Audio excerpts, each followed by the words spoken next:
ठोक करके यहाँ पर बैठा हूँ, खड़ा हूँ। सुनिए, हम किसी को नाजायज छेड़ते नहीं हैं, लेकिन जो छेड़ता है उसको छोड़ते नहीं हैं। जो छेड़ता है उसको छोड़ते नहीं हैं, क्योंकि हमारा वक्त बदला है, रक्त नहीं बदला है, रक्त नहीं बदला है। हम भगवान परशुराम, महाराणा प्रताप, आचार्य चाणक्य के वंशज हैं। हम नेताजी सुभाष चंद्र बोस के वंशज हैं। हमारा सिर्फ समय बदला है, खून नहीं बदला है। हम मौन सिर्फ इसलिए हैं क्योंकि हम राष्ट्र को प्राथमिकता देते हैं। जिस दिन हम जात को प्राथमिकता देते हैं तो हो सकता है पूरे हिंदुस्तान में सिर्फ हमारी जाति दिखाई देती, हो सकता है पूरे हिंदुस्तान में सिर्फ हमारी जाति दिखाई देती। हम कभी जात को लेकर नहीं चलते हैं। एक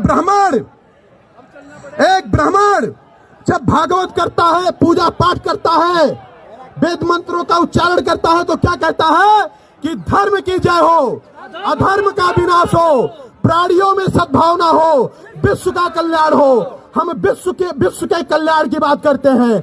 जिस विश्व में तालिबानी भी आते हैं, पाकिस्तानी भी आते हैं। हमारा हृदय इतना बड़ा है कि हम पूरे विश्व के कल्याण की बात करते हैं, और तुम हमारे ऊपर शोषण का आरोप लगा रहे हो। तुम हमारे ऊपर शोषण का आरोप लगा रहे हो। 200 साल अंग्रेजों का शासन था, 700 साल 800 साल मुगलों का शासन था, इसके पहले शकहुड़ियों का शासन था। तो क्या सिर्फ आपका सौरों ने शोषण किया? वो लोग आपको अपना जीजा बनाकर बैठाए थे? बताइए, क्या सिर्फ आपका सौरों ने शोषण किया? गलत हम करते नहीं और गलत बर्दाश्त करते नहीं।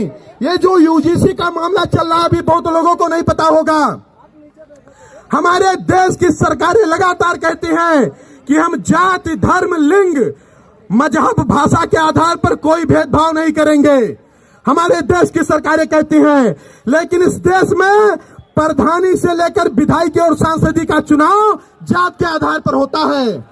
यहाँ छोटे से लेकर बड़े मंत्रालय तक का बंटवारा जात के आधार पर होता है। यहाँ 5 किलो का राशन भी मिलता है तो आपके पीछे का टाइटल और आपका कास्ट सर्टिफिकेट देख करके मिलता है। आपके बच्चों को स्कॉलरशिप भी अगर मिलता है तो आपके पीछे का टाइटल देख करके दिया जाता है। आपके समाज के लोगों को प्रधानी में चुनाव लड़ने का अधिकार सिर्फ आपका जात देख करके दिया जाता है। जब सारी जगह पर जातवाद है, और ये जातवाद फैला कौन रहा है? यही सरकारें फैला रही हैं जो 78 साल से इस देश से जातवाद खत्म करना चाहती हैं। मैं एक बात और बता दूं, यहाँ पर अभी सुबह में जब आया हूं, मैंने देखा एक यादव जी भी मेरे समर्थन में आए थे, एक साहू जी मेरे समर्थन में आए थे। मतलब कई जात समुदाय